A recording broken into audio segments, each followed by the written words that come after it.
Hello guys, get ready with as. അപ്പോൾ ഞാനാണ് ആദ്യം റെഡി ആകാൻ പോകുന്നത്. ഞാൻ ഡ്രസ്സൊക്കെ ചെയ്ത് നല്ല കുട്ടിയായിട്ട് വന്നിരുന്നു. കുറച്ച് പൗഡർ ഉണ്ട്, ഞങ്ങളങ്ങനെ കോസ്മെറ്റിക്സ് ഒന്നും യൂസ് ചെയ്യാറില്ല. അത് കണ്ട് ഞാൻ എൻ്റെ കണ്ണിന് അടിച്ച് കൊടുക്കുന്നുണ്ട്. ക്യാമറ നോക്കിയിട്ട് എനിക്ക് പറ്റാത്തതുകൊണ്ട് ഞാൻ കട്ട് ചെയ്തിട്ട് മിററിൽ പോയി ചെയ്തിട്ട് വന്നു.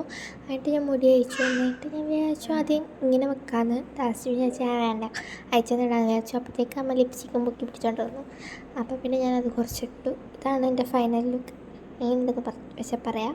പിന്നെ ഞാൻ അമ്മേനെ മേക്കപ്പ് ചെയ്യാൻ വേണ്ടി പോയി. അമ്മേനെ മേക്കപ്പ് ചെയ്യാൻ അങ്ങനെയൊന്നുമില്ല, ഞാൻ ജസ്റ്റ് ഒന്ന് കണ്ണെഴുതി കൊടുത്തു. അമ്മ ലിപ്സ്റ്റിക്ക് ഇട്ടു. അത് കഴിഞ്ഞിട്ട് ഞാൻ അമ്മയുടെ മുടി ഒന്ന് ഡ്രസ് ചെയ്ത് ക്ലിപ്പ് ചെയ്ത് കൊടുത്തു. അമ്മയ്ക്ക് എപ്പോഴും ഒരു സ്റ്റൈലേ ഉള്ളൂ. അപ്പോൾ അതുകൊണ്ട് ഞാൻ വിചാരിച്ചൊന്ന് വെറൈറ്റി ആയിട്ട് പിടിക്കാമെന്ന്. അപ്പോൾ അതുകൊണ്ട് ഞാൻ അങ്ങനെ ഒരു സ്റ്റൈലിങ് ചെയ്ത് കൊടുത്തു. ബാക്കി കൂടെ എനിക്കൊരു അനിയത്തിയുണ്ട്. അനിയത്തിയുടെ കൂടെ ഇത് നടക്കുകയായിരുന്നു. അപ്പോഴത്തേക്ക് അമ്മ കമ്മലിട്ടു, പിന്നെ മാലയും ഇട്ടു. ഇതാണ് അമ്മയുടെ ഫൈനൽ ലുക്ക്. എങ്ങനെയാണെന്ന് വെച്ചാൽ കമൻറ്റ്.